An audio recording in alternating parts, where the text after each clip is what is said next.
Hi friends, welcome మన గుమ్మడి వంటలు ఛానల్కి. ఈరోజు నేను చూపించబోయేది ఐటము బూడిద గుమ్మడికాయతో మనము దీపం ఎలా పెట్టుకోవాలి. బూడిద గుమ్మడికాయని ఇట్లా సగానికి కట్ చేసుకోవాలి. ఇక్కడ మనము దీపారాధన చేసేంతగా హోల్ చేసుకోవాలి. ఒక చేత చేసి చూపించడం కాదు కాబట్టి నేను చేసిన తర్వాత మళ్ళీ చూపిస్తాను. ఇలా కట్ చేసుకొని ఇట్లా హోల్ చేసుకొని పెట్టుకొని ఎరుపు ఒత్తి అంటే కుంకుమలో తడిపి కానీ లేదు అంటే ఎర్రది క్లాత్ ఉంటుంది కదా, ఆ క్లాత్తో అయినా కానీ మీరు ఎరుపు ఒత్తి పెట్టాలి. ఆవు నెయ్యితో కలిపి లేదంటే నువ్వుల నూనెతో ఇట్లా 2 హోల్స్ చేసి పెట్టుకున్నాను. పసుపు పట్టించుకోవాలి గుమ్మడికాయకు.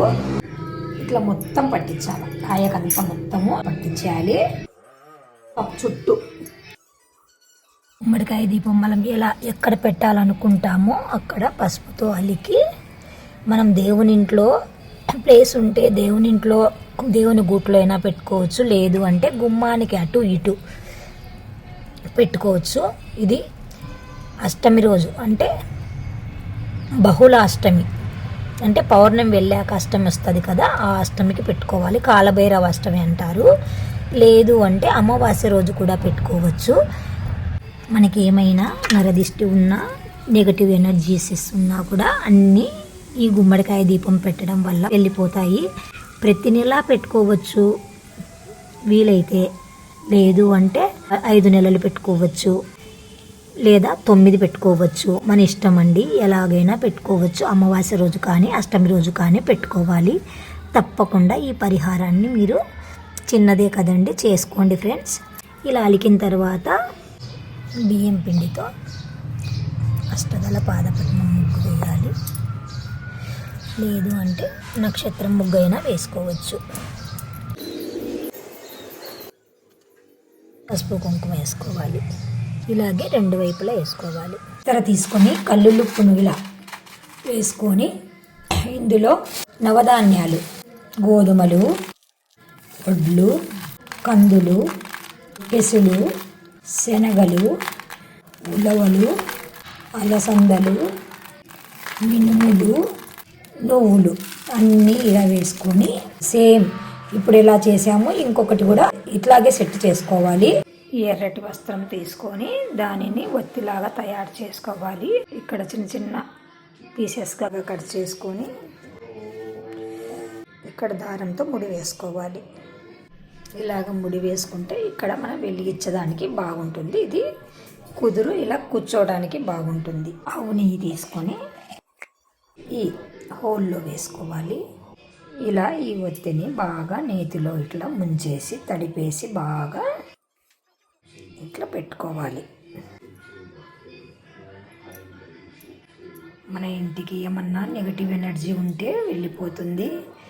మనకి ఏమన్నా నరదిష్టి ఉన్నా కూడా తొలగిపోతుంది. ఇలాంటి కాలభైరవ దీపాన్ని పెడితే, గుమ్మడికాయ దీపాన్ని పెడితే ఏదైనా నమ్మకంతో చెయ్యాలి. నమ్మకపోతే అది ఫలితం ఉండదు. నమ్మకంతో చేసి ఇలా లాభం పొందండి. కొద్దిగా వీటిపైన కర్పూరం పెట్టండి, ఎందుకంటే త్వరగా వెలుగుతుంది, బాగా మనకి ఇబ్బంది లేకుండా ఉంటుంది.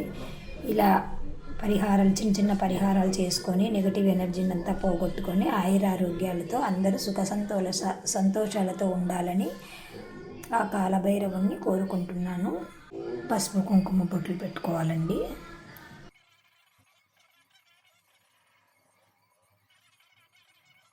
ఈ నవధాన్యాలు వేసుకున్నాం కదా, ఈ ప్లేట్లో పెట్టుకోవాలి.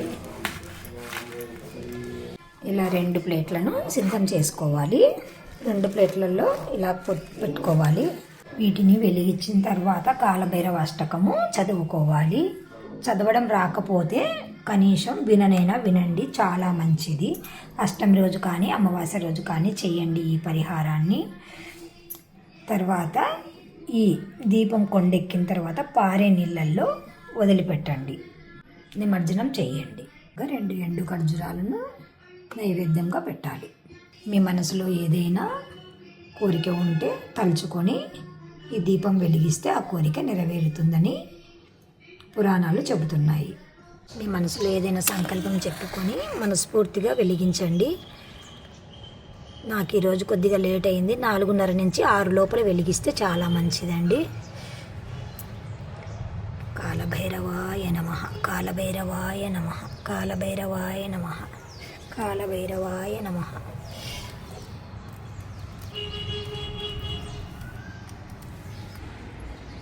దంపతులుంటే దంపతులు వెలిగించండి, చాలా మంచిది. తప్పకుండా ఈ చిన్న చిన్న పరిహారాలన్నీ చేసి మీరు ఆయురారోగ్యాలు పొందండి ఫ్రెండ్స్. గుమ్మడికాయను బుధవారం రోజు మాత్రమే ఇంటికి తెచ్చుకోవాలి. ఇది ముఖ్య గమనిక ఫ్రెండ్స్.